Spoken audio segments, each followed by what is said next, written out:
আওয়াজ দিয়ে বলতে হবে লাভ না লস। আল্লাহ রাব্বুল আলামিন বলেন, আমার যদি কোনো বান্দা আমার নিয়ামতের শুকর আদায় করে, তাহলে আমি আল্লাহ রাব্বুল আলামিন নিয়ামত বাড়ায়া দেই। সুবহানাল্লাহ। তাহলে আল্লাহ রাব্বুল আলামিন তিনার নিয়ামতের শুকর আদায় করলে তিনি খুশি হন না বেজার হন? জোরে বলতে হবে, খুশি হন না বেজার হন? আল্লাহ তাআলা খুশি হয়ে যান। কিন্তু আরেকজন আছে, সে বেজার হয়। সে কে? জোরে বলেন, সে কে? শয়তান। আমরা আল্লাহকে খুশি করব না শয়তানকে খুশি করব? আসলে আমরা আলোচনার শুরুতে শয়তানের গালে চপেটাঘাত করে মহান রবের দরবারে আবারও শুকরিয়া আদায় করছি। সকলেই জোরে সরে বলি আলহামদুলিল্লাহ। সম্মানিত হাজিরিন, যারা পিছনে বসে আছেন মেহেরবানি করে কাছাকাছি চলে আসেন, একেবারে সামনে আসেন, একেবারে আপনি সহ সবাই একেবারে সামনে আসেন। দূর থেকে ভালোবাসা হয় না, ভালোবাসা করতে হলে কাছাকাছি আসতে হয়। এই জন্য দূর থেকে ভালোবাসা হয় না, কাছে আসেন, একেবারে কাছে আসেন।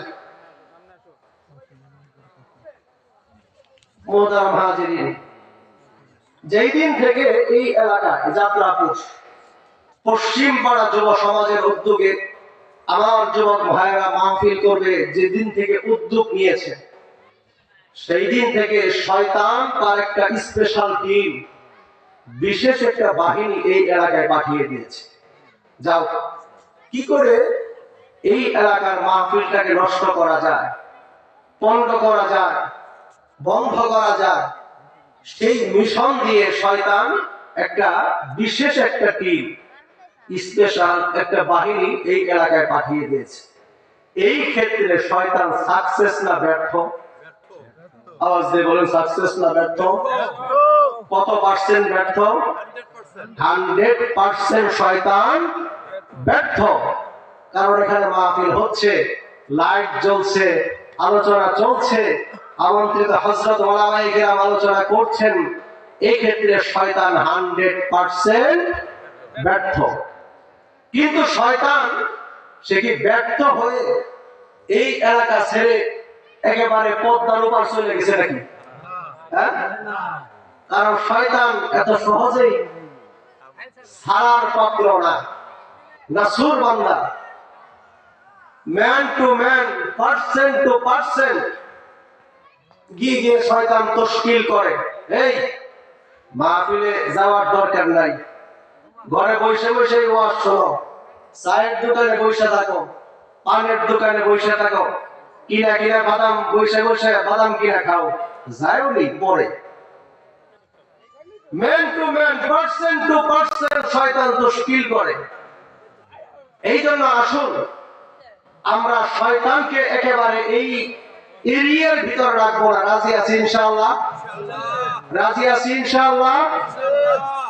আল্লাহর নামের বরত্বের ঘোষণা আল্লাহর বান্দারা যদি উঁচু আওয়াজে দেয়, আল্লাহর নামের বরত্বের ঘোষণা যদি করে, তাহলে শয়তান এর আওয়াজ যতদূর পর্যন্ত পৌঁছে শয়তান ভিড়তে পারে না।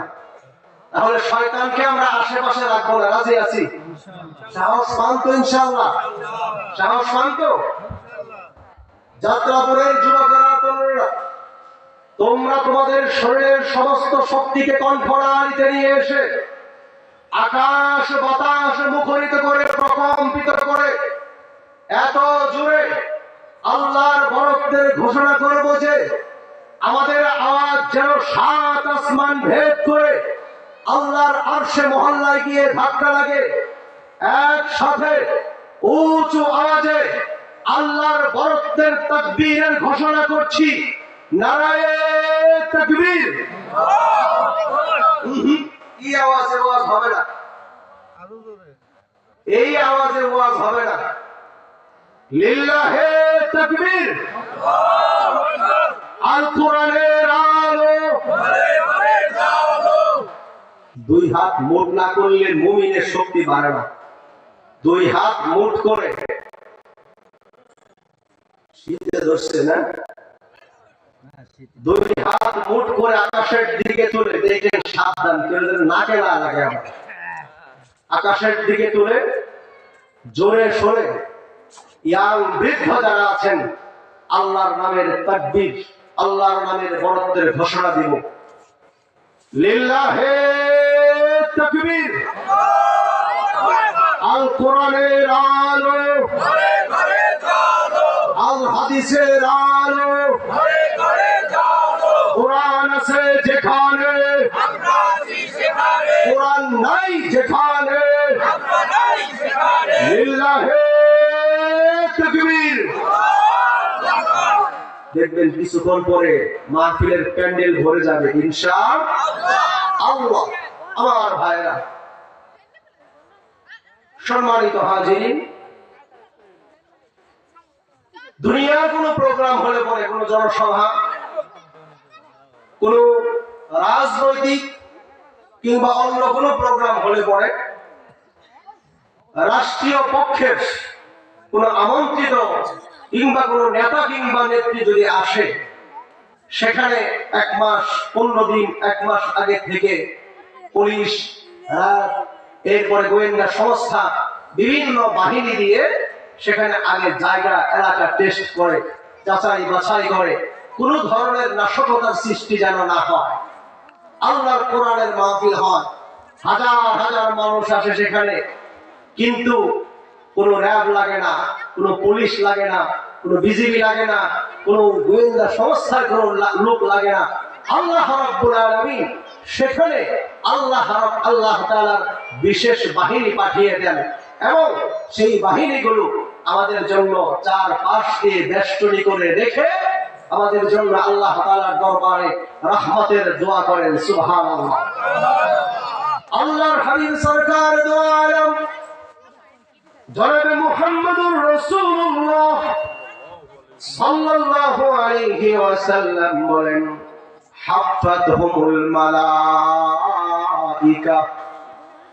একজন ফেরেশতার হাত ধরে ধরে, আর একজন ফেরেশতার হাত ধরে ধরে আমাদের চতুর্পাশ দিয়ে বেষ্টনী করে রেখেছেন, এবং আল্লাহ তাআলার দরবারে আমাদের গুনাহ মাফের জন্য তারা দোয়া করতেছেন। সুবহানাল্লাহ।